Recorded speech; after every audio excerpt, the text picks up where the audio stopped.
The liar actor is not someone who simply lies. That framing is too shallow and too moralistic.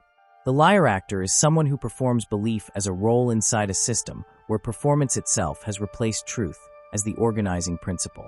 What matters is not whether the claim is accurate, or even whether the speaker believes it, but whether the act of asserting it preserves power, hierarchy, or innocence. This is why traditional fact-checking fails. You cannot fact-check a performance. You can only disrupt it. The liar actor knows, at some level, that what they are saying does not fully align with reality.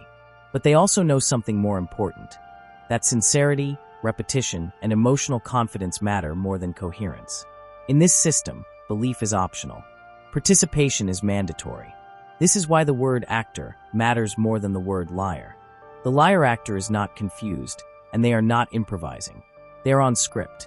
They can reverse positions instantly without embarrassment, express contradiction without discomfort, and adopt outrage or ignorance precisely when accountability appears. Moral language becomes a prop. Confusion becomes a shield. Plausible innocence becomes the goal. Within the white matrix, the liar actor serves a very specific function.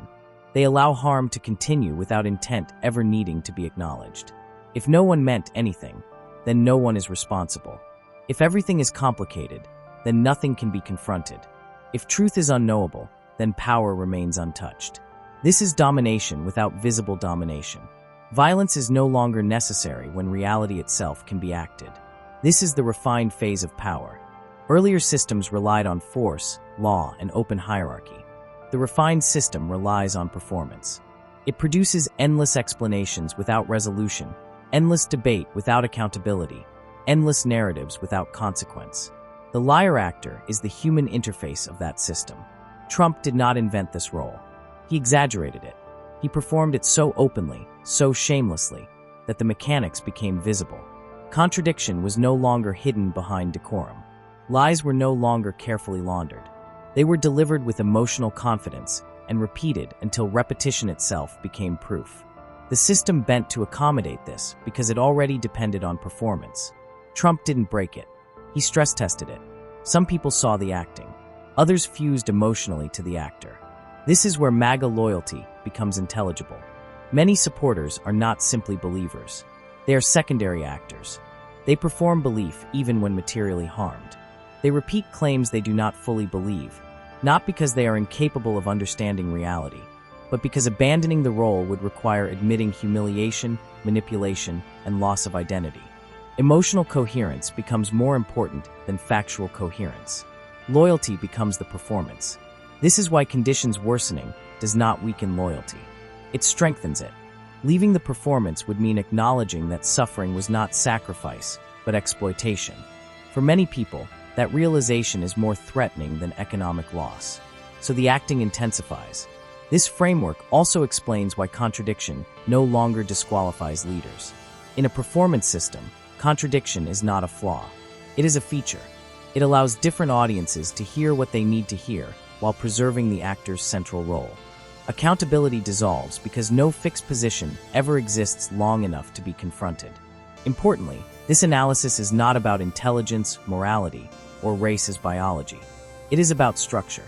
The system of white social dominance historically trained itself to survive through performance rather than force. As overt hierarchy became unacceptable, acting became essential. Innocence had to be preserved, even as outcomes remained unequal. Those who were never meant to fully believe the performance may be better positioned to see it. Not because they are inherently wiser, but because the system was not designed for their comfort. The illusion does not speak to them in the same reassuring tone. The seams are more visible. The liar actor depends on an audience willing to suspend disbelief.